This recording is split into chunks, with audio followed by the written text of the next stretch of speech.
the numbers, how many of them are actually alive? How many of them are actually active? In the types of 501c3 organizations or organizations that you can register yourself as in the United States. If you're part of the Chamber of Commerce or Business Association in the US, most likely your money, your donation is not tax deductible because they 501c6.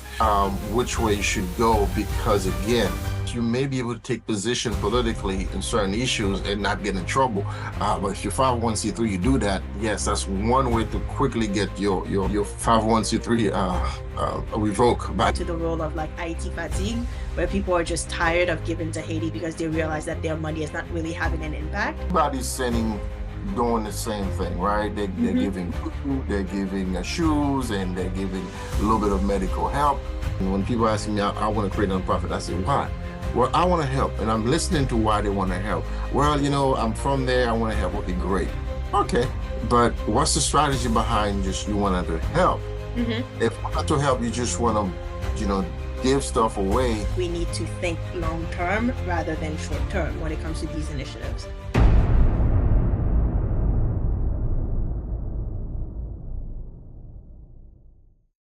Welcome to another episode of Reimagining Philanthropy plus IET. My name is Jean-Jacques. On today's episodes, should you create a nonprofit? We have Calherbe Monel of Nonprofit Startup Center with over 30 years of experience in public service. So, Calherbe, if you don't mind giving us a brief little introduction about yourself.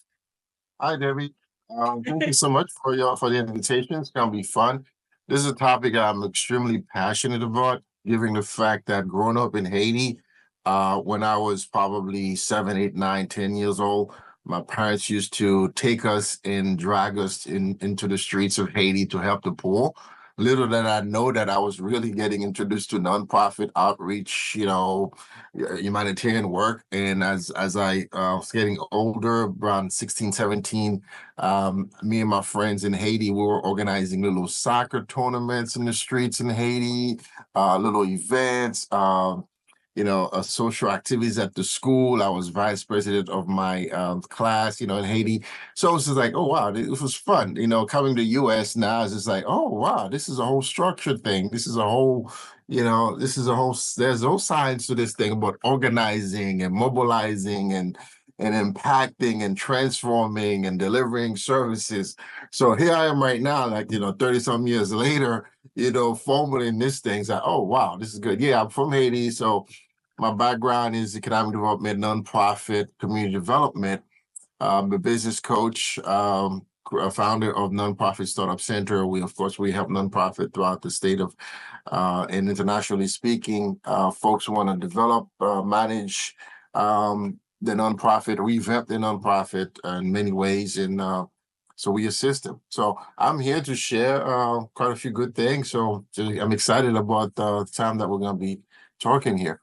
Thank you for joining us. And also, one thing you mentioned with when you were younger, that your family instilled the whole volunteerism in you. I think that's practically all of us that back home we needed to do for our community, and that is the sense of philanthropist, you could say. It's not always monetary; it's what you can do for others and whatnot. Yeah.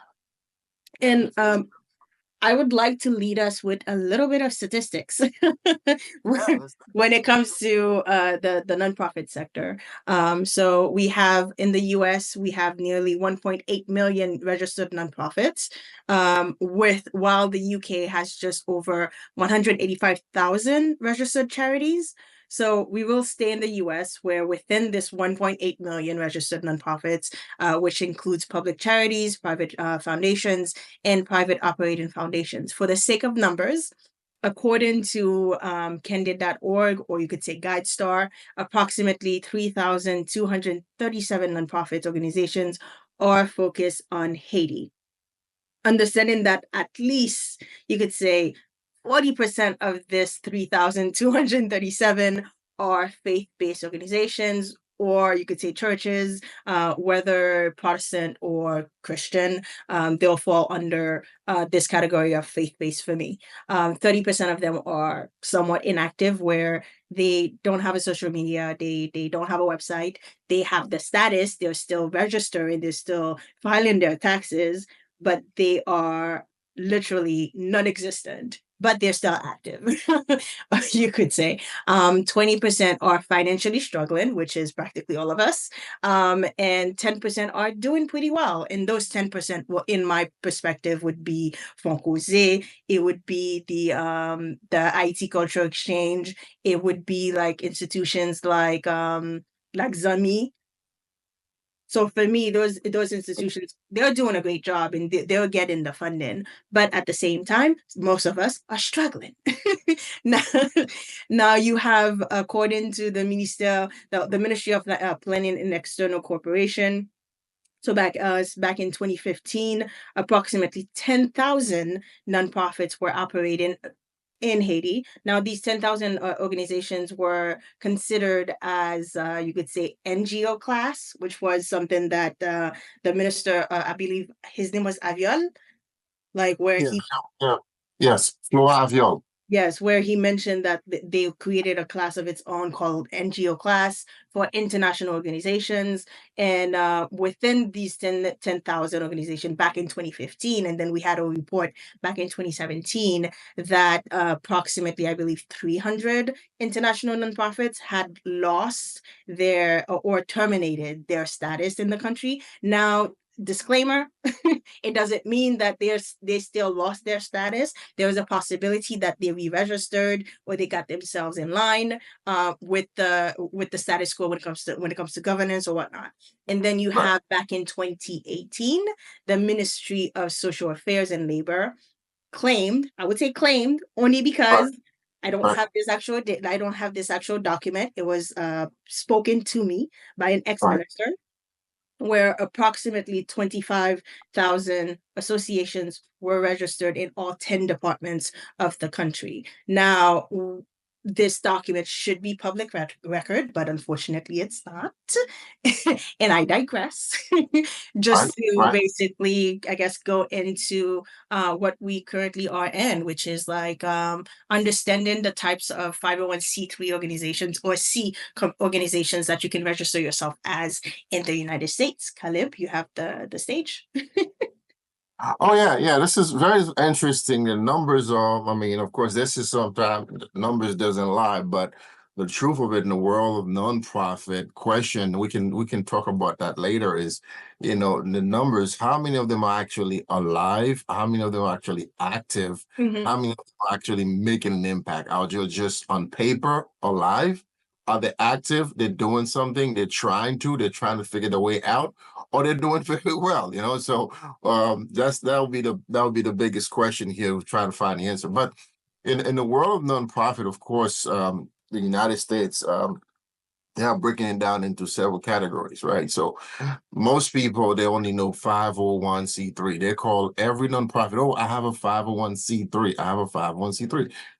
However, typically when folks who call me and ask me questions and start telling me what they're trying to do, by the time they finish talking, by the time they finish answering my questions, there's always, oh, maybe I should do a 501c4, 501c19, or Mhm. 501c6.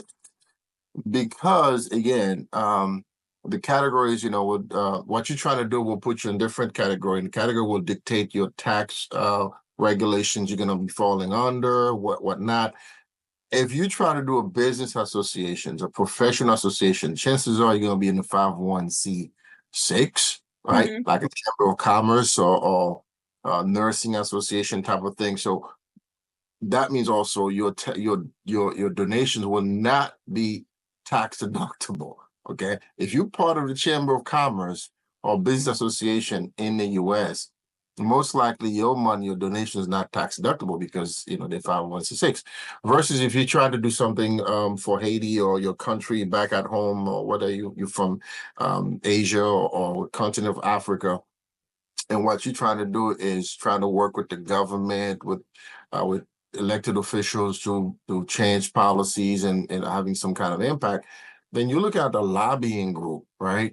Yes, you can be a 501c, a tax exempt, but most likely some of your money will not be tax deductible. And of course, when you start doing that, different tax bracket regulations, government policies, everything else you have to follow. Mm-hmm. So again, it's all matter of what you're trying to do in the US, or if you're trying to do something in the US and also back at home, wherever you're from, and what you're trying to do. If you're trying to do awareness, again, if you're just trying to do some events, activities, support services and programs, yeah, that's usually 501c3. But again, not all ideas for nonprofit will be a straight 501c3. So it's always good to, have a conversation with somebody that can guide you and help you to determine, right, which way you should go. Because again, some people say, "Hey, I'm from Ghana, and I'm trying to do this organization, and I want to, get the elected official to pass some laws and influence, certain things in favor of my country." Great, right? But you go and create a 501c3, you might run into trouble because 501c3 are not allowed to lobbying the government pro or against anything. Okay. You're not able to endorse any elected officials, any candidates, right? Versus if you're a lobbying group, example like the NRA, Yeah. the National Association, or the NAACP, or the National Action Network. Yes, you may be able to take position politically in certain issues and not get in trouble. But if you're 501c3, you do that. Yes, that's one way to quickly get your 501c3 revoked by the IRS. So yeah, it's good to know again what exactly you're trying to do. It's good to know what category that you should file for instead of just go, hey, I'm going to create a 501c3. Now, most people, when they think about the registration process, is like they typically go for 501c3. And when they register themselves, they think Yeah. like, oh, I got my 501c3. Now, let's get the donation coming in. Let's get the money coming in. Most people think it's easy. What are you running into? Oh man, you getting the 501c3 determination letter from the IRS in the US, you just barely scratching the surface of getting donation, right? People say, "Oh, I got my 501c3. Now let's get some grant." Really? No. I'd like to use the example. If you're trying to get a loan from the bank, personal business loan, the bank will ask you for, bank statement of your business, or showing your revenues and showing your debt. They're going to check your credit, all that good stuff. Well, if you're a nonprofit, you try to get some grant money, right? The donor will want to see, okay, do you have a board? What's your bylaws looks like? And some of them may Mm-hmm. ask for financial policies. Where's your project? It's like, okay, let's get some money. I got the letter in the mail today. Okay, where can I get some grant? Do you have your project written up in terms of, oh, what is it? What are you trying to do? Well, I'm trying to help some, youth in terms of education. Okay, well, where's the project? Is when, where, how much, Yeah, staffing, qualifications, and how you're gonna assess the project. Where is it? Well, I don't have that. You're not ready. You exa- definitely not, barely scratching the surface by just getting the legal documentation. Uh, exactly. let alone, if you have to go for a solicitation permit in your state, your local permit, and tons of other things. So there's something that's called, grant readiness, and you work your way through. Okay, I'm going to position myself where I can compete, because you're going to be competing With for X amount of million multiple of others. dollars. Yeah, Yeah, multiple others. And, multiple. and the crazy thing is, like, unfortunately, it's like Haiti is not the only country that is struggling. It's you're competing with everyone. And Right. unfortunately, I believe like after 2010, after the earthquake, Haiti have been seeing a decline in donation. And unfortunately, it kind of plays into the role of like IT fatigue, where people are just tired of giving to Haiti because they realize that their money is not really having an impact. And most people have a tendency, you could say most organizations have a tendency to create initiatives that is not sustainable. That's like putting a band-aid on the issue and then not really like cracking down on the real issue. And the issue that I'm running into with the numbers that I've shared with you is that a lot of us within the diaspora, we would prefer to create our own instead of partner with local organization already doing the work, or simply just instead of you I believe like we have this tendency to always want to to do good, or maybe like for that visibility type of thing, where it's just more like instead of us taking a step back, hey, there's other ways for you to actually involve yourself in philanthropy. It's either you can give your support by volunteering, or you can give your support by either, hey, you can't give 5,000, maybe you can give 100, Mhm. or word of mouth or things like that. So we have a tendency within our community where we kind of fall short, where we always want to do an organization, but instead it's just more like, hey, let's evaluate this. Like you have approximately 30% of organization that is inactive. They have the status, but they are inactive. And most of the reason behind this is, for me, this is a speculation, it's not the truth. It's simply because, like, when disaster strikes, that's where you see everyone comes out. Some people take advantage of certain situations. Unfortunately for Haiti, I believe like most of us are still learning because the data is not really out there.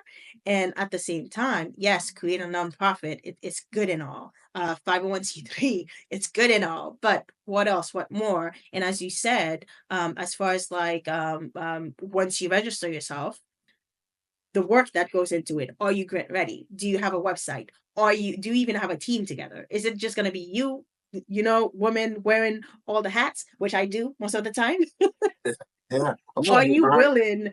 to simply invest your own time, your own money into your initiative for the next 2, 3 years so that you can create a track record to showcase that, hey, here's the work that I've done. Here's the impact that I've done. Now, can you please donate in me? Like, it's not guaranteed that you're going to get grants or whatnot, because, like, again, there's not a lot of organization that gives to Haiti, which is the sad part.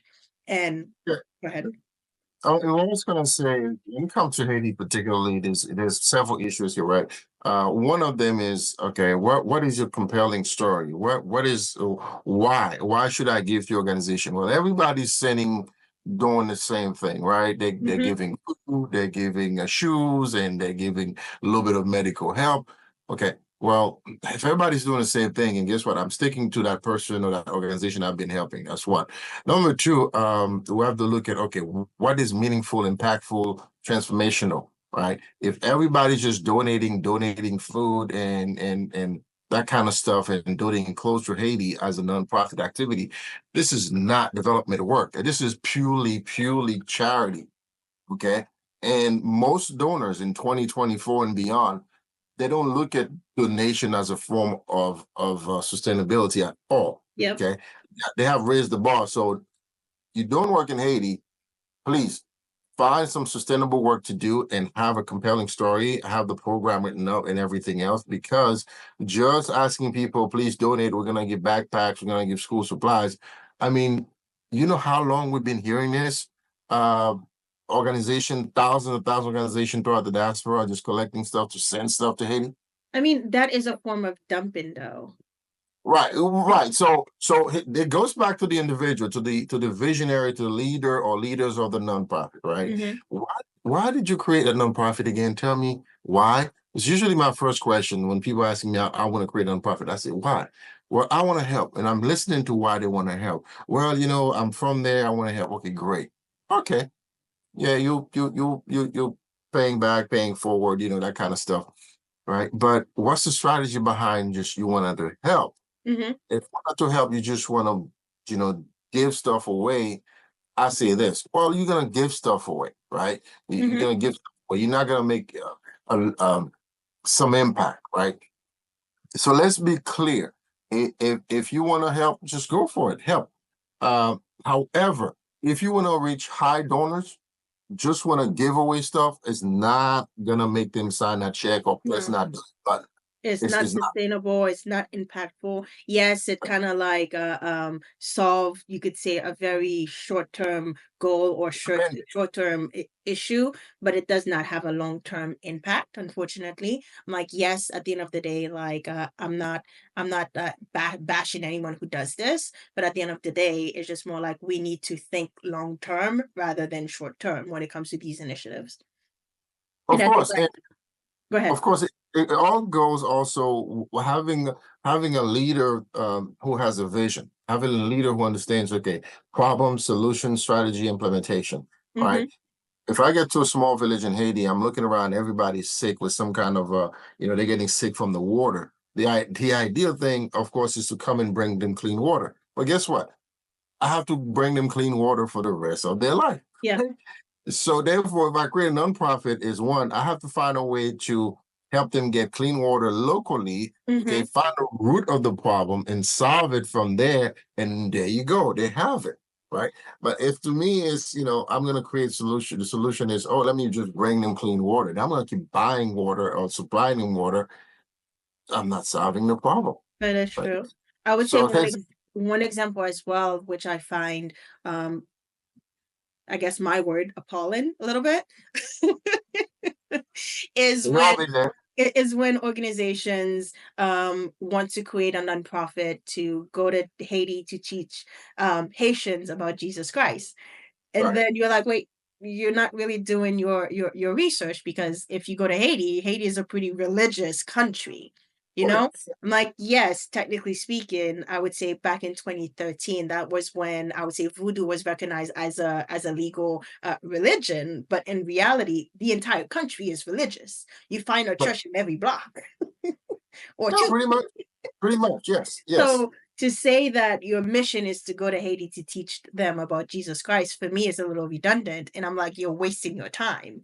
And it doesn't really convey what it is that you're trying to do. And you're kind of selling, it's a false advertisement to the world that you're trying to create a false narrative to say that Haitians are, I guess, evil in some case, because I have seen that in a nonprofit's website where their mission was purely that, and they were literally going to cleanse Haitians of of demons, whichever ones. And So how many years they've been trying to do that and thinking they're gonna change Haiti? And exactly. my question is always, okay, guys, if we've been and again, I do believe there's power in spirituality and belief and prayer and all that. Great. But for how long are we gonna keep praying and donating and just giving and thinking Haiti's gonna turn around?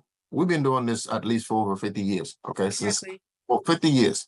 So therefore, we have to change strategy. We have to change the way to approaching the problem to find out, okay, what can I do differently to really make an impact? Because where we have problems in the US and other places around the world, people just go and then just, do what they do verbally and things happen, right? Hmm. You have to get to work, you have to go to the root of the problem and then start implementing the solution. So yes, nonprofit great, but the reason it's always okay. Why are you trying to create a nonprofit? What are you going to do? Hmm. Based on that, you're going to start thinking, oh wow, maybe I can either just have one activity, right?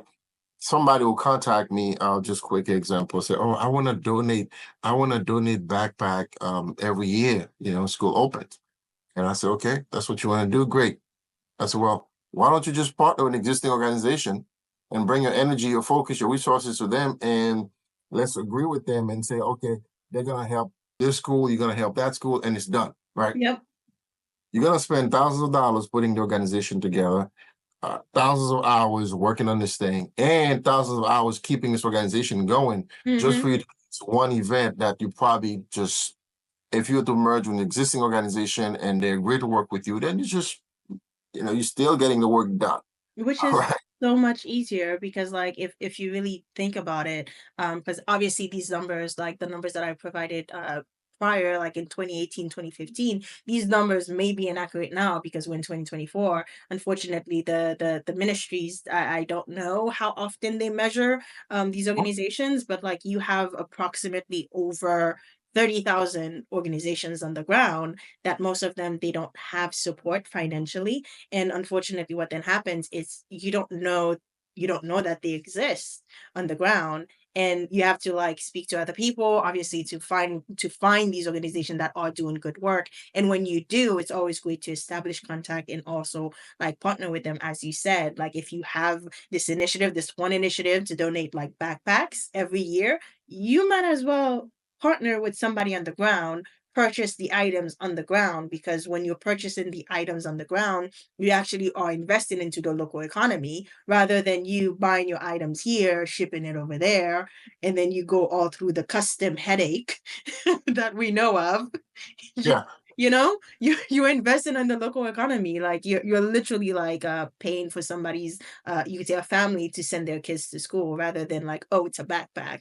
I would prefer to just like, oh, create a nonprofit and then get everything going, buy the backpack, sends it to Haiti. What's the word I'm looking for? Dedouanil, you know, and then like Yeah, just get it clear from custom. exactly, and then like and then get it to point X to point Z or whichever one, and it's just more like it's not that it makes it difficult, and when we're not trying to say like, oh, it's difficult, it's hard. It's just more like we want you to logically think of the process. It's more so like instead of you beforehand registering the organization, do your research and really think about the why it's needed before actually registering. Can you Mhm. partner with someone who's already doing the work? And if you cannot find an organization who's doing the work, can you do a little extensive research to find these organizations? Well, that's why one of the things that I like to advise people is you need to do a need assessment. Okay, Mm-hmm. you wake up one day, right? Yeah, you went through something in life, or you heard of something going on in Haiti. You're like, oh, let me go and help. All right, Mm-hmm. let me make a difference. That's great, right? That's great. But the thing is, okay, let me find out. Okay, what's the need? Okay, and why there's so and so need on the ground, and what can I really, really, really do? Instead of trying to help 1,000, maybe I can help just 10. And the 10 people I'm going to help, they're going to make a real impact and a real difference, right? Mm-hmm. Mm-hmm. The whole idea of just going and spreading food everywhere, spreading backpack everywhere, and it happens in the U.S. as well. Lots of organization around September, August, September ish. They're out there just giving away backpacks, school supplies, and now sneakers, right? But guess what? If you have 20, 50 organizations, then churches doing the same thing in a local city, you can have an influx of people getting double and triple of that, and Yeah. people not even in need. And that's actually happening because my experience, I've met with custodian of different schools, and they actually showed us, look, in that closet at the school, we got brand new backpacks sitting there from X, Y, and Z organization dropping them off. And now he's another one bringing some more, then another one brings some more. Because here's the other thing that people have to pay attention to, right? There's this whatever seems trendy right now, whatever is trending, whatever is stylish is to do good and look good, right? Mm-hmm. Everybody's doing. Yeah. Everybody's doing. Everybody's doing, right? Next thing you know, you have 20, 50 organizations doing the same exact thing. Now you start duplicating, quadruplicating, the work. So pretty much it's just wasted efforts and energy going the same area, Yep. right? So having conducting a need assessment is critical because you need to really identify, is there a real problem, or why is this a problem? Can we do something different and better than X, Y, and Z existing organizations so we can make a different impact or a better impact than them? So it's important to do that. Same thing with Haiti. I mean, everybody goes there to do the same thing because that's the first thing we think about. Let's go, let's give, let's do it. And of course, I've been there, right? I'm being Haitian myself. I love my country. I see the need of food. Let's go get food. Oh, water. Let's get water. Oh, let's bring backpack. Let's bring soccer balls. Let's Mm-hmm. bring shoes. Let's bring. I, And I it's I like, think with Haiti though, like Haitians, we have a tendency to really fall back on our emotions first yeah, before we fall into the logic of things. Like you mentioned, like we need to fall into like the need statements, not only the need statement but also the problem statement. We need to also understand the problem and versus our needs. It's like, is there really a need? Like the problem could be a perfect example would be the whole aspect of not rest avec, but like kids on the street, and mhm, we round up getting an influx of orphanages, and then a lot of people don't understand like, well, it's like, wait, these kids actually have families? It's like, yeah, it's a thing. Like we're used to that. Technically speaking, I don't think we should be creating orphanages, but instead created like a different module. There could be a different word for it, but I'm not quite sure. But like, whereas you still have these kids, you still host them, you still provide them with food, you still probably like, spend money or even provide scholarships for them to go to school. But at the end of the day, it's not an orphanage because the goal is not to get them adopted. The goal is to really take care of them, but they have families. So Well, is go ahead.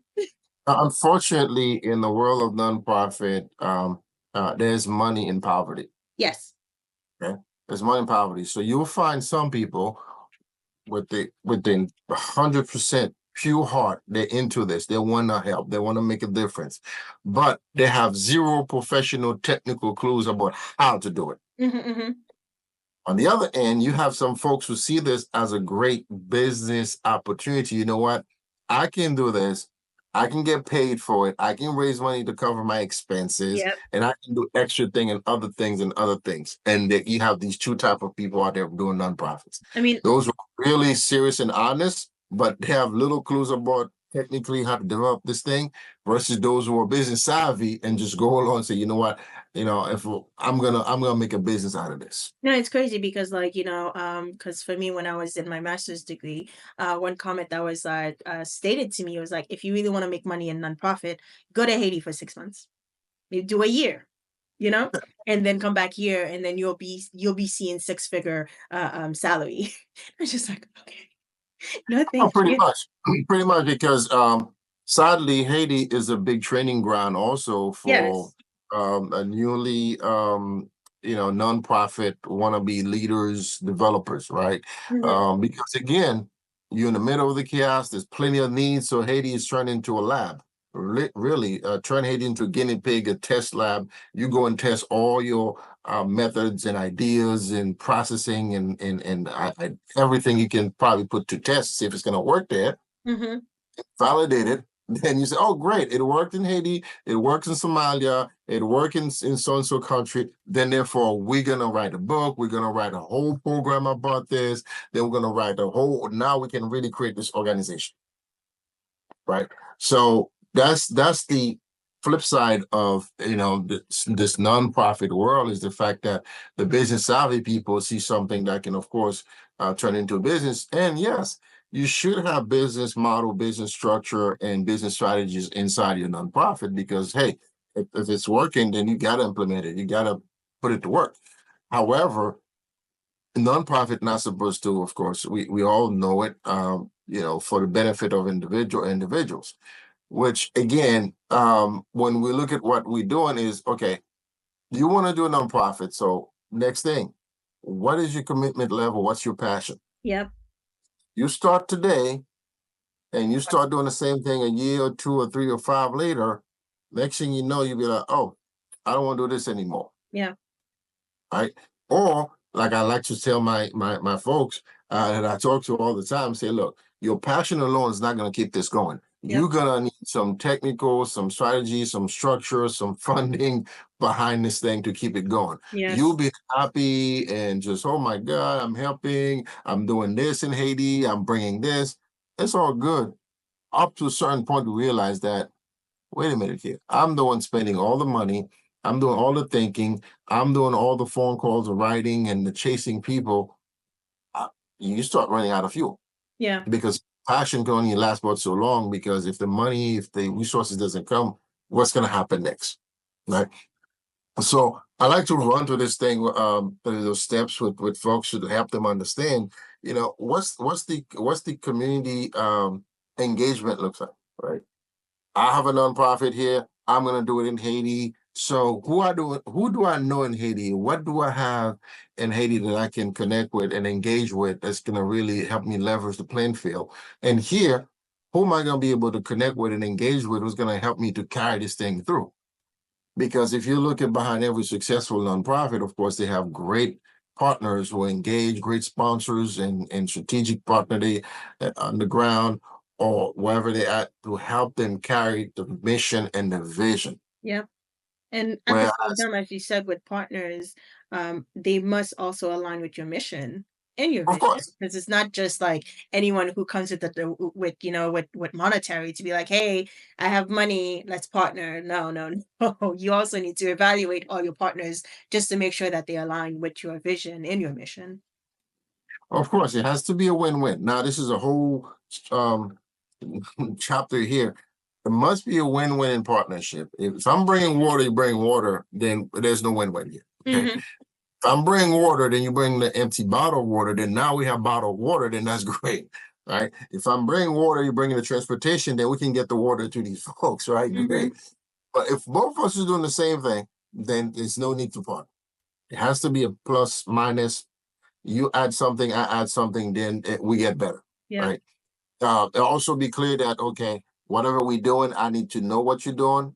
You need to know what I'm doing. We share liabilities, responsibilities, and we're also, what I like to say, we're also gonna share the glory, right? When things are happening, the media is doing the coverage. You're not gonna be the only one in the media, and I'm nowhere to be found. Okay. When the report's going out, to X, Y, and Z donors and others, both of us, all the partners need to be listed. Hmm. Okay.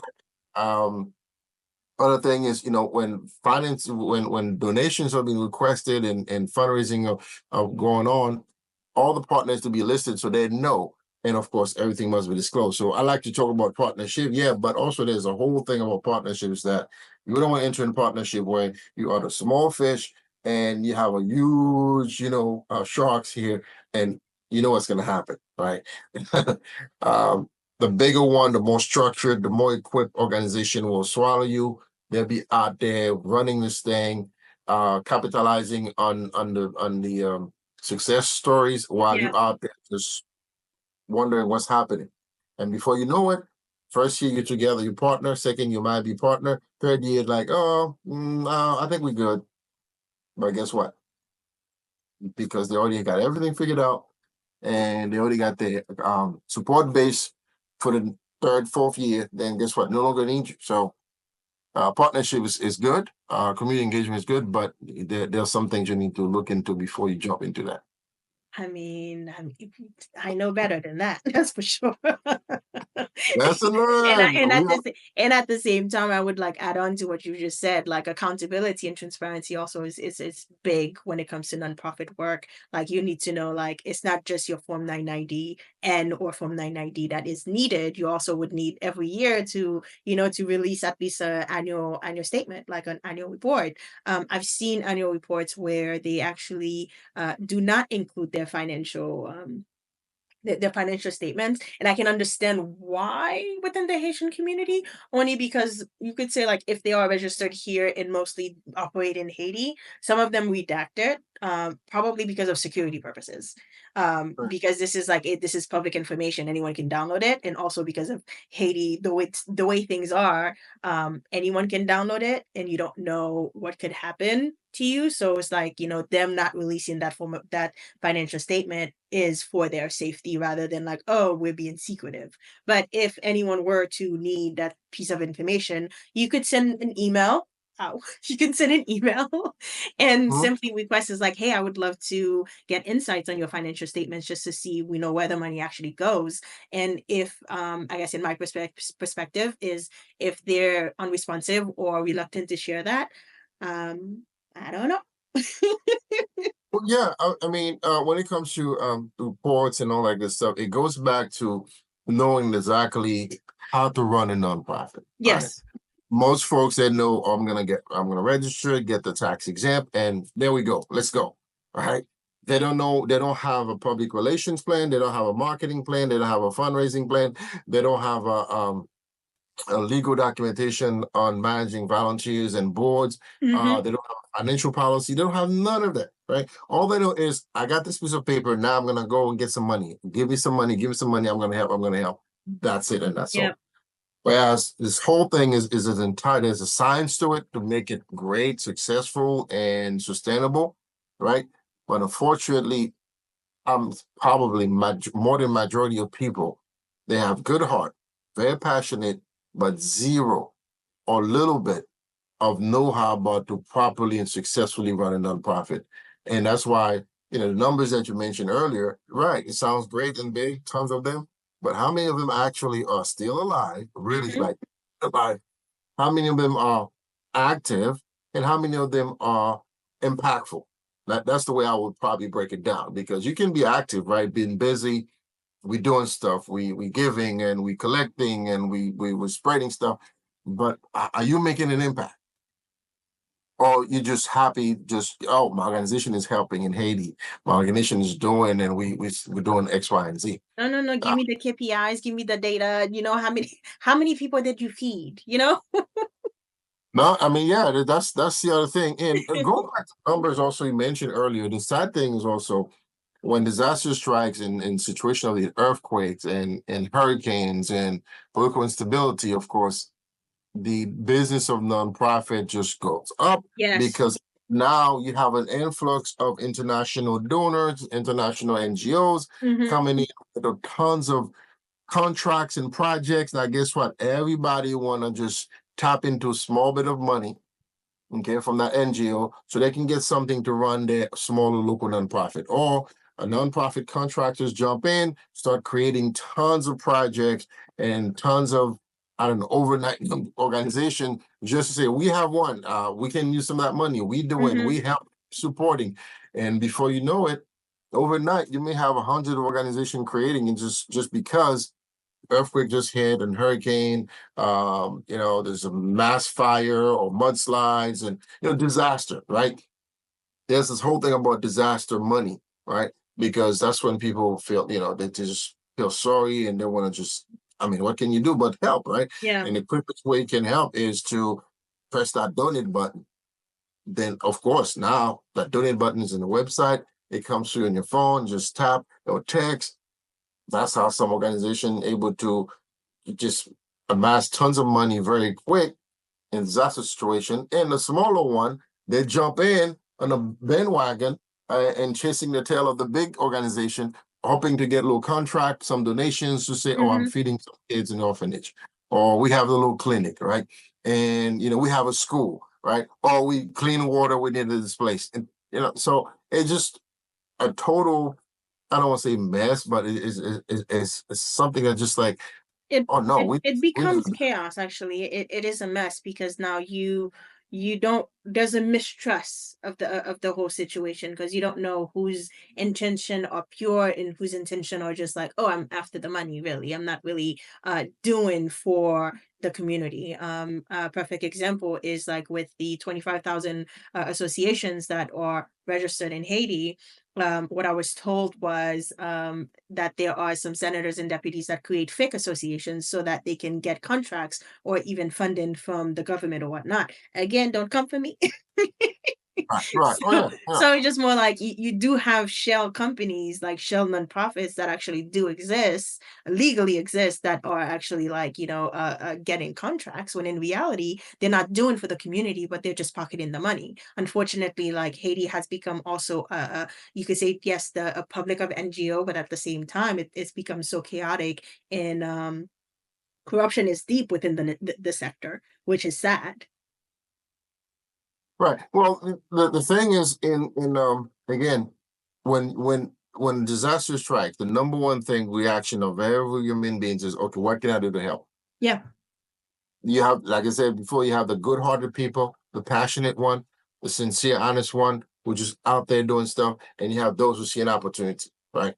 Then all you do, you wait later, 6 months, a year, 2 or 3 years later, then there goes the scandals in the news, all right? Hmm.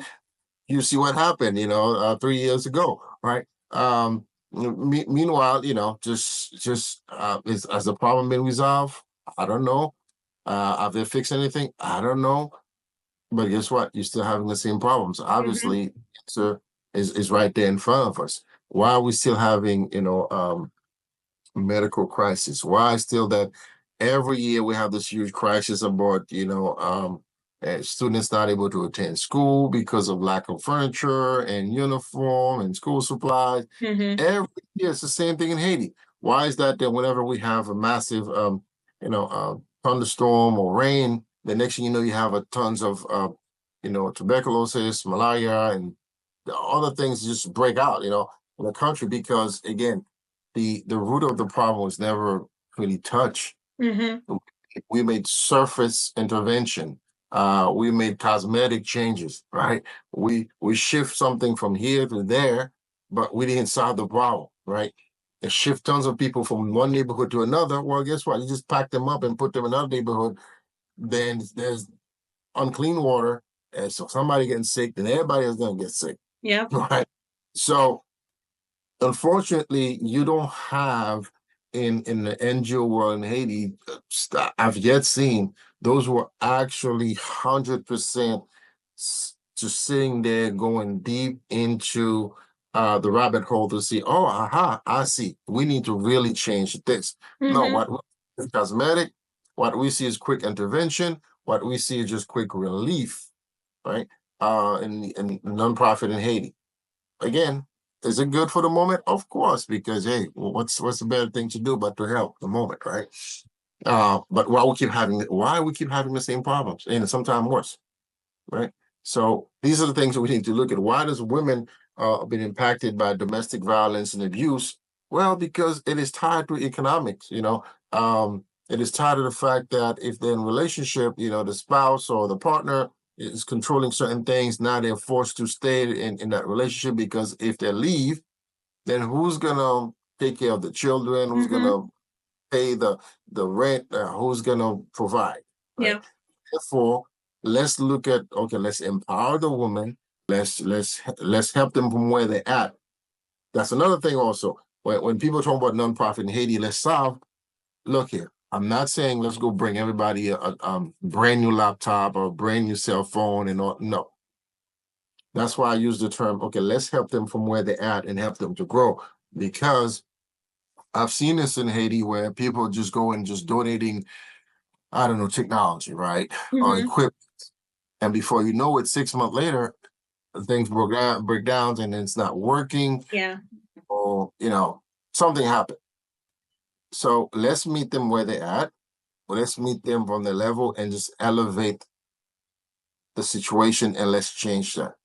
So again, it's always good to help, but how much help is help? How much help is just temporary, and now it has become a total culture of they're waiting for the NGOs. They're waiting for dependent, like the entire country. I guess my experience is that you feel that like they're so dependent on the nonprofit sector or also dependent on the diaspora to send to them. It's more like, come on, guys, let's teach them how to fish, yeah.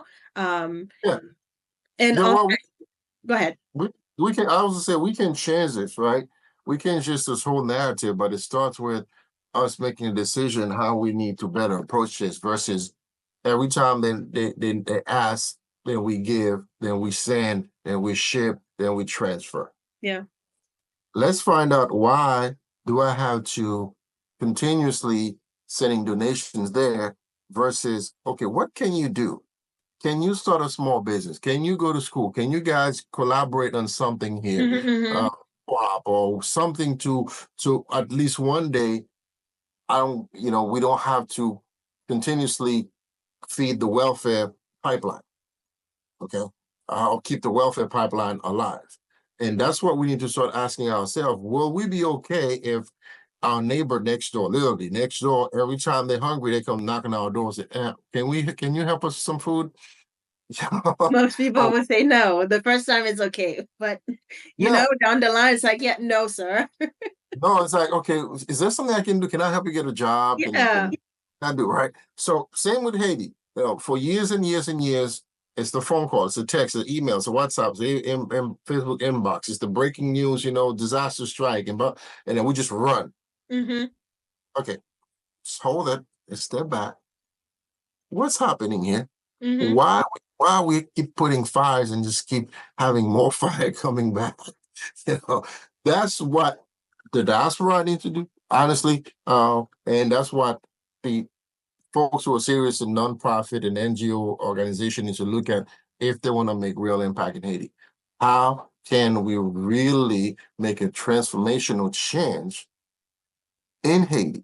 Then we can talk about, okay, we are really changing lives, be giving people a better future. You don't give people a better future by giving them a spoon of food every day. No, you don't give them a better future by just giving them a pair of sandal, and every time they need another one, they come back and ask you for another one. Mhm. You show them a way to become independent, sustainable, then they can help themselves and their loved one. Agreed. So we have some work to do, and that's why another thing I like to mention to folks who are doing um nonprofit work in Haiti. Okay, what's the plan? What are you trying to do exactly? Not even talking about business plan, a strategic plan, because that's way up there. What's your plan? What is the complete? What's the outline? What is the impact you're trying to do? Tell me Mhm. 3 things you're trying to do, so I can see what's the plan behind it. If you say, oh, we just want to have conference and workshop, okay, for what? What's the end What's the end result? goal? Yeah. Right. And we keep having seminars and workshops and workshops and workshops. Okay, what's the end goal? Yes, you feed them the knowledge, now they're aware of something new and different. Then what we're gonna do next? Or what should we do next? What's next? So what do you have a plan for this organization? Or is this I'm just wanna help? Now just wanna help is good, but just wanna help is not enough. That's true. In 2024 and beyond. It's so I always like to say, think about something you want to do and how you want to do it and how you like to say you got to measure it. Because it goes back to what you were saying earlier, Debbie. When you start asking major donors for funding, of course you got to present them with, okay, what's the assessment about your program and how we're going to measure the impact and the success. Mhm. So I will say, what's the return on my investment? What's the return on my donation here? And most people don't like to hear that, but that's what every donors wants to hear. What is the return of my investment? It's not that I want money back, but it's just more like the return of my investment should be, I guess, happy smiles, but more so like I want to know if I invest in you $100,000 for a feeding program, how many kids have you fed? And more so not only how many kids have you fed, but like where did you source these products? Did you source them locally? Did you source them internationally? And did you invest maybe in your own initiative? Whereas you're growing your own product on your own background. It's like, were you innovative with this fund? But I guess like which comes to closely to, I guess, like the question of should you create a nonprofit? In your honest opinion, if I was coming to you, you could say 8 years ago. Well, I will say I will say I will go through the questions with you. I say, well, why do you want to create nonprofit? That's true. Usually, people create nonprofit for 2 or 3 reasons, right? Either they've been through a situation and they say to themselves, never again. Not only I'm not going through it, but I'm not going to let somebody else go through it. Hmm. Or um, they know someone, a family member, loved one who had cancer or died from something, or went through some situation. Say, you know what, I got to stop this. I got to make a difference in the world, right? So it's two: either the individual or they know somebody. And the third one is somebody who just got touched emotionally, just said, okay, I want to do something. Hmm. Definitely that's not enough to start a nonprofit. Or somebody who just, I had people come in and say, I want to do a nonprofit because after I created it, after 10 or so years, I can get my loan forgiveness application into the government. I did not know that most Yeah. people actually create that to get their loan forgiven. That's I didn't know that. Well, yeah, there's a whole criteria. Of course, now we can look into it. If you have to make sure amount of payment, I think 120 payments, minimum payments, something like that. There's a whole guidelines on that. Okay. You have emergency folks. I think there's in the government, there's a whole IS thing on that, right? I mean, I am aware though, like if you do work for a nonprofit for 10 years, you can have like some of your loans forgiven. I guess when I was in nonprofit, I'm like, yeah, I kind of wanted to stay in nonprofit. And then unfortunately, the money wasn't adding up. So I was just like, yeah, let me go back to for profit. Corporate. Yeah, some people create one, find enough funding to put themselves on salary, as small as it may be, as whatever it may be, but you continuously make that payment and working for that nonprofit. Yeah, So after I go to questions why and what you're trying to do and everything else, it's gonna be clear that like some people would say to me, you know what? I don't think nonprofit is for me because I'm now going to revert the whole thing. I'm going to say, well, to have a nonprofit, you have to do A, B, C, D, E, F, D, all the way to Z. Yes. And you must do it. And some people say, okay, Because like a let me, lot of people do not expect that it requires that much work. yeah, because here's the thing. Careful planning, right? Have you done a community assessment, a need assessment? Yes. Okay. What's your clear vision and mission? Do you understand the problem? Right. Do you understand the problem and how you gonna what's the approach? Right. So what's the plan? What's the strategic plan? Mm-hmm. Right. Even if you're doing one thing, if it's a one thing, if it's just scholarship for young ladies or your youth scholarship program, if it's that one thing you do, that's fine. You still need to kind of go through it, right? Talk about you have a board and all the entire board management kit. What's your financial planning and fundraising goal, right? Okay, so you said you're gonna do X, Y, and Z. How much money you thinking I need? I don't know. Well, you need to think about that Yeah. because you're gonna need to know it's gonna take money to make it. So, okay, you said, well, I'm gonna need a $1.5 million per year. Like, Great. ooh. I said, It's like great. it's like that's pretty high. Oh yeah. Hey, look, that's your vision. I'm not saying anything about that. That's the way you see your baby. Go for it. That's how you're gonna raise your baby. I'm not look hands off. But after you said I need $1.5 million for this project, this organization. Then So how are you gonna get it? right, what's your fundraising plan? What's your Mm-hmm. fundraising plan? How you gonna um, get the startup course, the management money, the project money in? Where you gonna get your donors, your supporters, and all that stuff? I mean, anything, any ideas on that, right? Mm-hmm. Let alone if you think about, what's gonna be your marketing plan, what's going to be nowadays, of course, your brand identity, um, social media management, um, community support, where you going to get the community support, the community partnership, and everything else. Yeah, sure. So after we've gone through all this, you're going to think about it and say, okay, then I need to do some work. How long it's going to take? So that's the next question. Okay, by the way, after people say, okay, I want to do it. And they ask you, how long is it going to take? I don't know. It depends how much time you're gonna put into it daily, or or how much money and resources you're gonna dump into this thing. Oh, can I have the nonprofit going on in 6 months? I don't know. Are you gonna put 10 hours, 20 hours a day into this? Do you have a team? Exactly. Do you have a few $1,000s to spend on On the logo, website website, development, because brochure, like email because like most marketing and people branding, don't think PR? about that. No, no, no, no. So next question is always, how long is it gonna take me to get there? I was like, I don't know. It might Depends take how you much. 3 months, it might take you 6 years, it might take you even like what, 3 years. I mean, for me, it took me approximately what, 8 years because I've been, you could say, passive. Because at the end of the day, I was self-funding. I chose to self-fund because Right. I knew that what I was doing, not a lot of grantors would see the need for it just yet. So I needed to create the data to showcase that there is a need for this niche and a requirement. So I made the sacrifice to self-fund this for 8 years and still self-funded. Right. So you done your need assessment and you develop your clear vision and mission and you put together a business plan. So you say, here's the proposal, here's how I'm gonna be able to make an impact with this. That's what you Mhm. did.